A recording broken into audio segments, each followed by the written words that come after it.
यह चैनल केवल मनोरंजन के लिए है। हम किसी भी प्रकार के अंधश्रद्धा को बढ़ावा नहीं देते। एक शाम केतन अपने दोस्त नीरज के साथ गांव के तालाब के पास घूमने के लिए जा रहा था। आसमान में पक्षी अपने घर की ओर वापस लौट रहे थे। वह दोनों दोस्त गांव का मनमोहक दृश्य देखते हुए तालाब की ओर बढ़ रहे थे।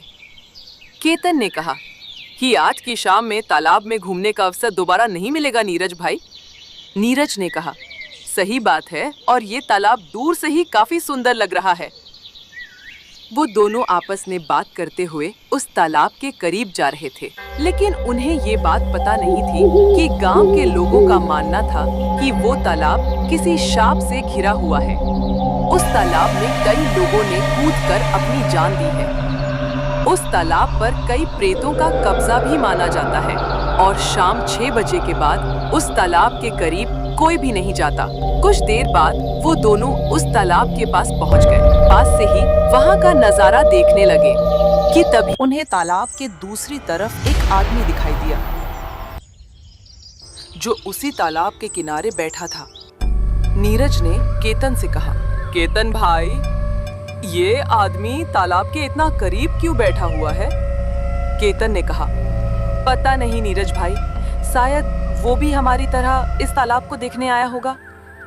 यहाँ की हवा में ही इतना मिठास भरा हुआ है कि मुझे ये जगह छोड़ने का मन ही नहीं कर रहा है।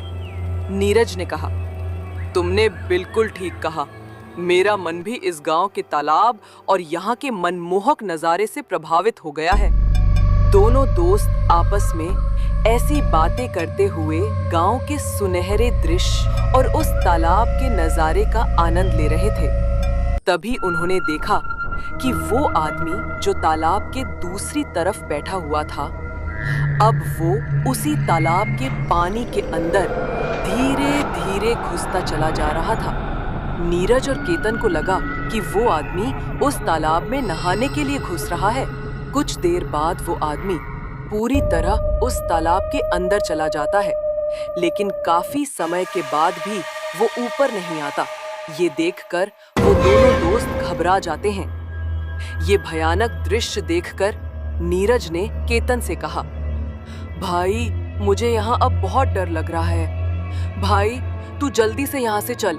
केतन ने कहा, हाँ, मैं चलता हूँ। चल, जल्दी से चल, इससे पहले कि हमारे साथ कोई अनहोनी हो जाए। वो दोनों दोस्त अब अपने घर लौट आते हैं, लेकिन वो दोनों अपने घरों में उस तालाब के बारे में कुछ भी नहीं बताते हैं। अगले दिन सुबह सुबह सूरज की पहली किरण के होते ही वो दोनों गांव के सबसे बुजुर्ग व्यक्ति धनराम दास जी के घर जाने के लिए निकलते हैं। नीरज और केतन दोनों दोस्त धनराम दास जी के घर में पहुंच जाते हैं। धनराम दास जी ने कहा, आओ बच्चों, आज कैसे आना हुआ मेरे घर में? कुछ काम था क्या? केतन ने कहा, जी, क्या आप हमें उस गांव के तालाब के बारे में कुछ बता सकते हैं? क्योंकि हम दोनों दोस्त कल वहां उस गांव के तालाब के पास घूमने के लिए गए थे। दोनों दोस्तों ने अपने साथ घटी कल की सारी घटना धनराम दास जी को बताई। कुछ देर बैठे रहने के बाद धनराम दास जी उस तालाब के बारे में बताने लगे।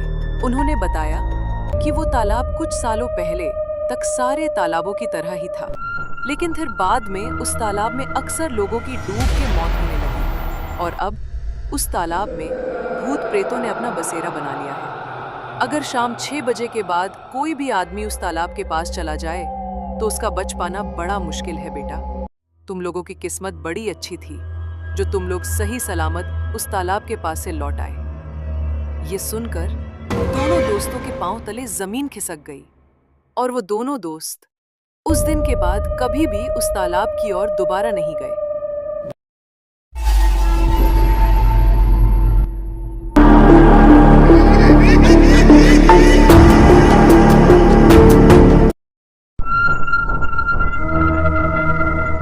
हमारी वीडियोस को लाइक, शेयर करें और हमारे चैनल को सब्सक्राइब करके नोटिफिकेशन बेल को दबा दें ताकि हमारी नई वीडियोस आपके पास सबसे पहले पहुंच सके।